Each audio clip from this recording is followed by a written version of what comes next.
I also, I mean, I'm from New Orleans. I'm an activist, but on a quieter side of activism, and believing that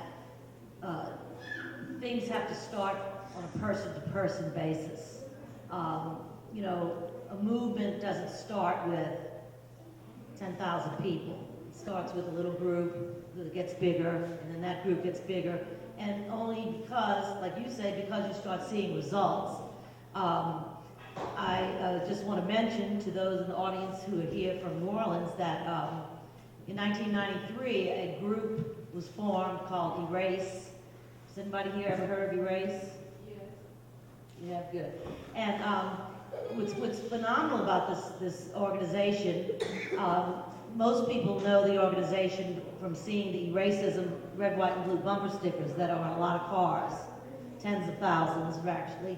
And the organization was formed by a black woman and a white woman who, following a 1984, not 84, yeah, it might have been 86, newspaper, 18-month thing on race that the Times. Okay. You have a question? Are you giving a suggestion? Okay, I'm giving a suggestion. Find out about racism. And the other thing is, the most important message, I think, in that film, which brings us back to my point of person to person, that's how you make change, is where it was written on there, I am Oscar Grant.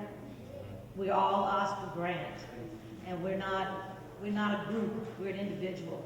And the only way to make change is person to person, starting small and growing. Okay, got you. Thank you so much. Let's give a round of applause for the comment. Rosie, that's good. Then pass the mic to Junior, then maybe have something. I just have to very respectfully disagree, and I feel like this was one of the big critiques of that and you know, I want to engage you about the question of success because it's important. I mean, people in New Orleans are being killed by the police on the daily, like it feels like, you know, the people are dying in the prison. It's not an individual thing. It's not. It's a systemic thing. And what I feel like we fail at is we look at individual police officers and we think of them as house Negroes. We look at individuals within the system and we think they're the issue. And they're not. And in fact, a lot of times, it's the failure of our movement, is the failure of our work, that our folks are leaving our communities and killing their own brothers and sisters because of things that we haven't done and places that we haven't stepped up. And I just want to point out, because this is the issue, you know, all due respect, I really feel like we can't look at things in terms of everybody is Oscar Grant. Because I'm sorry, but white uptown ladies in New Orleans are not Oscar Grant. They're not Adolph Grimes, and they're not going to have the same experience with the police, and we have to be very honest about that the origins of state violence come from slavery. They come from the origin of this country being an oppression based in identity, based on skin color, based on gender, based on sexual orientation, which I want to bring up. And it's motivated by commercial interests, right? So we talk about this socialist structure.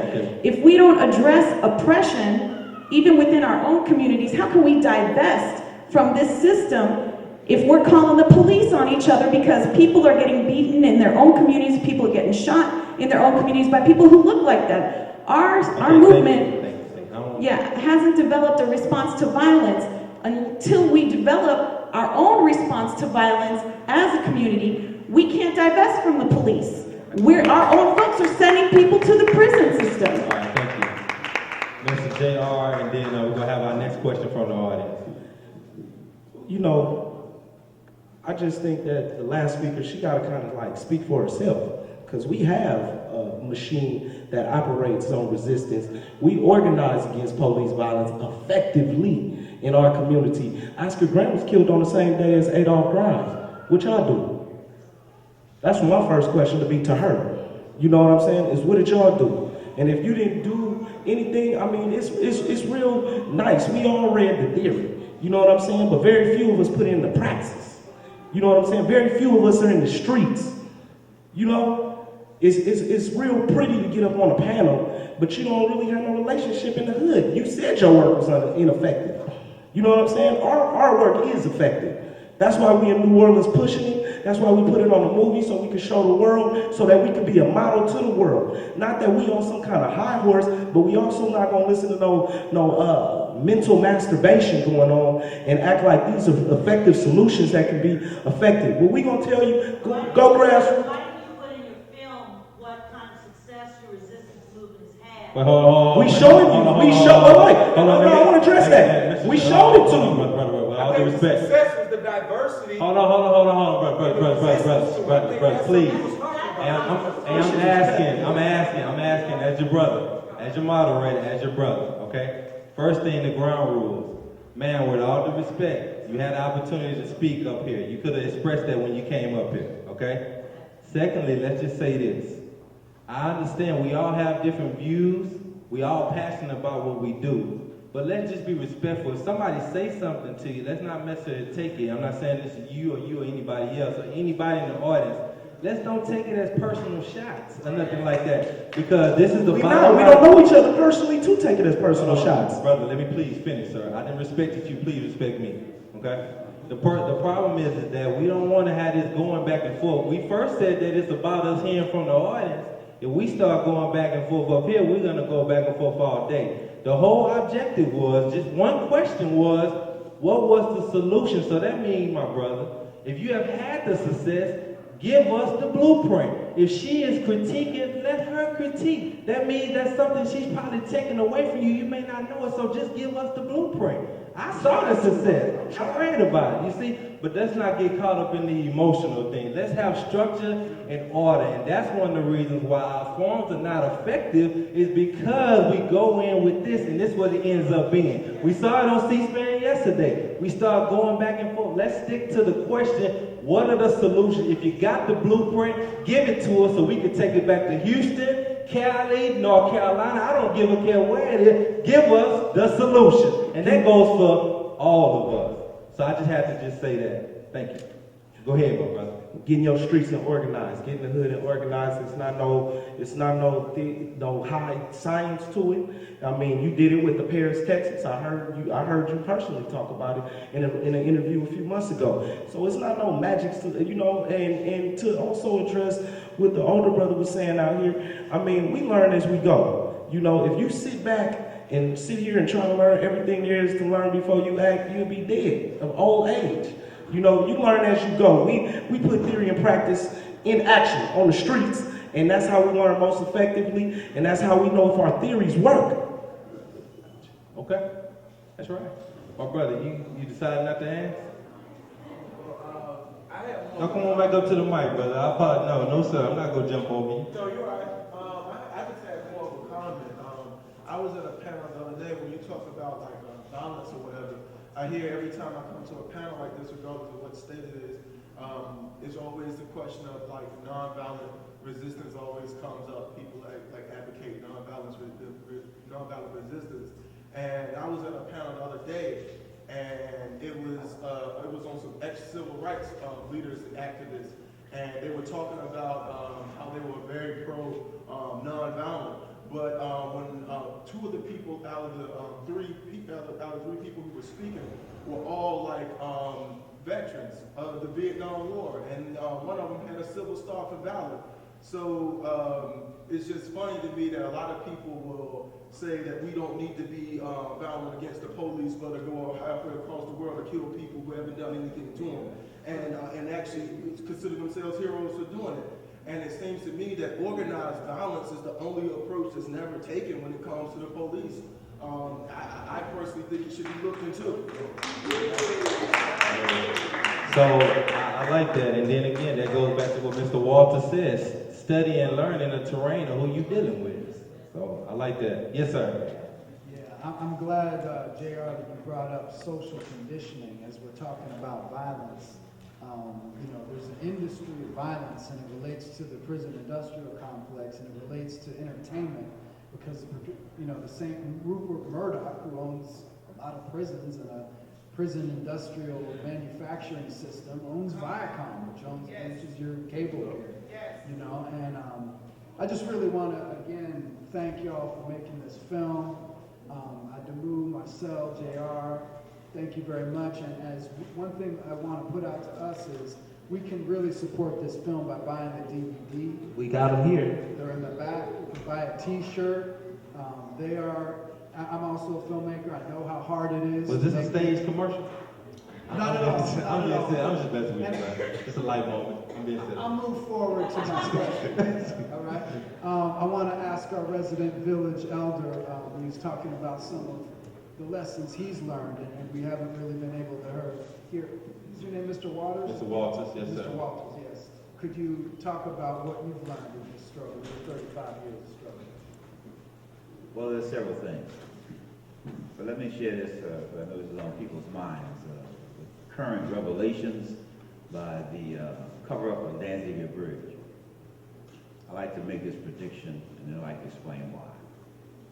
I predict that the police officers who have now been exposed as murderers will be exonerated. They will not be incarcerated.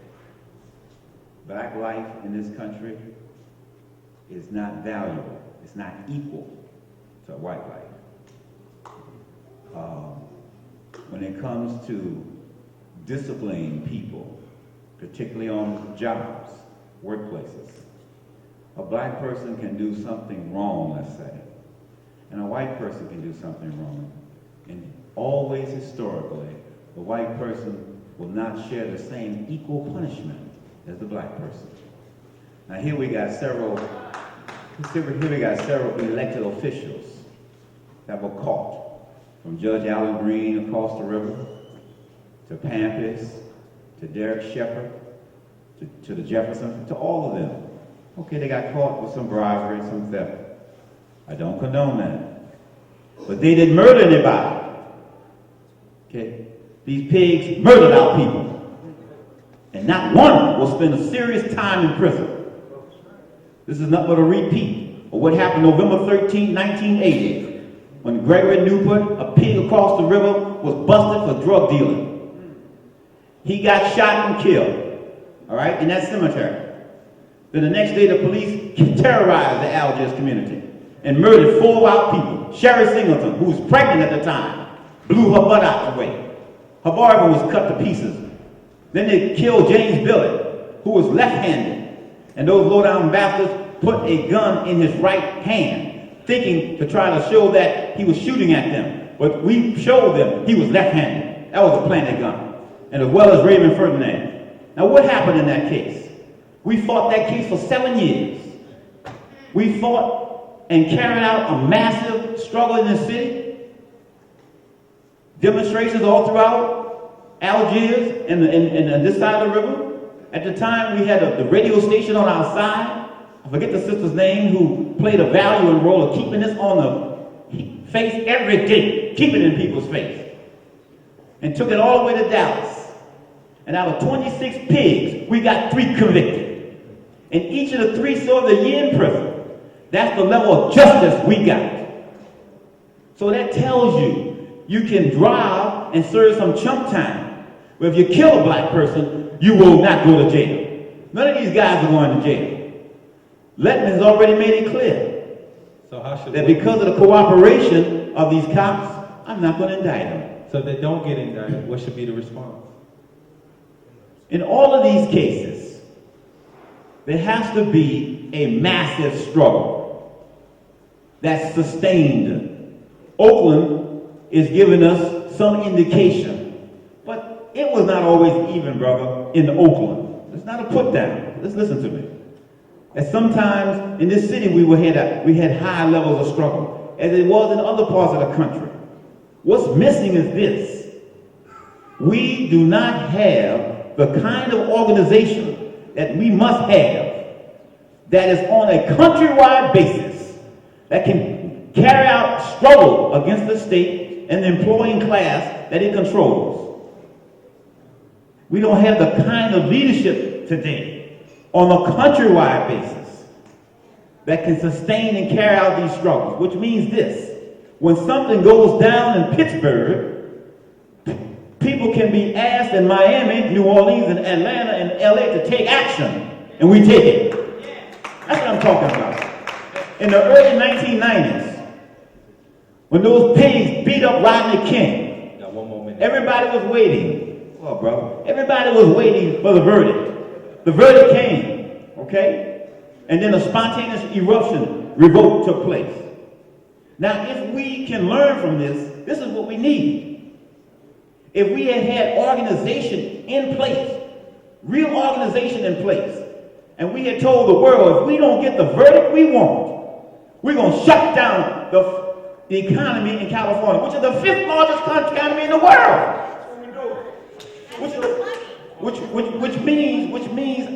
Which means we could have hurt this man financially so hard. We wouldn't have lost 55 brothers or whatever it was in that rebellion like that.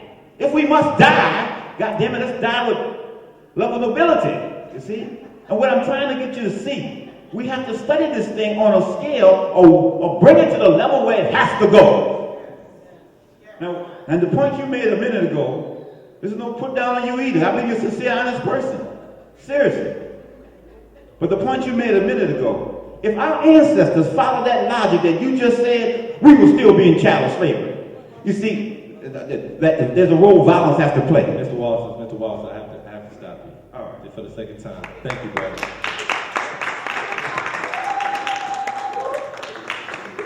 I just want to address what he said about organization. First off, we do have national organizations that do respond on a national basis.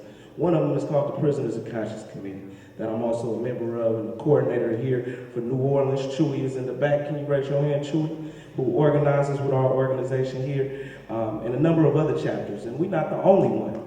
I think, again, if you don't just study history, study the present.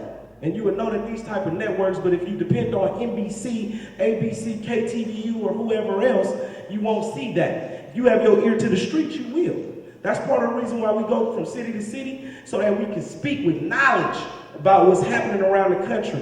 We can speak with knowledge. I knew this brother through the media years ago, when he was doing his blog thing. So I'm just saying that to say, it's not just about ancient knowledge that's been put in the books. It's about keeping your ear to the ground right now to be able to assess the struggle. And honestly, the struggle is on the up and up. It's on the up and up. They talk about organization. We must talk about why there's no organization at this point. And they addressed it, the counterintelligence program. Counterintelligence program. If you don't know what that is, reference that on Google, find that out, and at the same time, it's still organizing going on. But we have to steer clear from people who pontificate, and I'm not speaking to nobody up here that I don't know, I'm speaking just in general, people who pontificate and have these assessments and analysis, but aren't in the streets. You can go, after this, I just came from Dallas, on my way back to Fort Worth, then we going to Los Angeles. We just came from where else? Cynthia McKinney is taking it through, she went to Gaza with it. So I'm saying we in the streets and we get a real assessment, not from a TV or some enemy media, but from people that's directly connected with our circle. Thank you, sir. Yes, sir, you have a question or comment? Two questions. John Slade, WBOK, 12:30 a.m. One book on the issue of nonviolence, I'll sell it. Lance Hill wrote a book called Deacons for Defense. It's an unsung chapter of the Civil Rights Rebellion. And I hate to say it, but they got faster service when they threatened violence and started shooting from Bobby Kennedy than Dr. King did for almost 3 years. But nonetheless, to the young man on the end here, your radio show, is it still on? It's still going strong? And yes. And how are the police acting now after all of this took place? In reference to me personally, or the community? Are they like calm down? Do they pull somebody over? Is it cool? Do they follow one at them? Nah, it's kind of intensified, but at the same time, what they've been doing is pulling people over in like threes now. It used to be twos, now it's threes. They call in another car, make sure at least 3 officers is there. But I tell you this, and it was referenced in the film, where the white woman says, the newscaster said, the Oakland police are crediting the crime going down to more police. That's some bullshit. That the crime went down, because people were more politically conscious, specifically around the campaign that we waged around Oscar Grant. When you have, if you go back and study history, there was a record low of what they call black-on-black crime in this country when the Black Panther Party was operating. So I'm just saying that the movement can bring the crime down when we effectively have something to channel our rage into.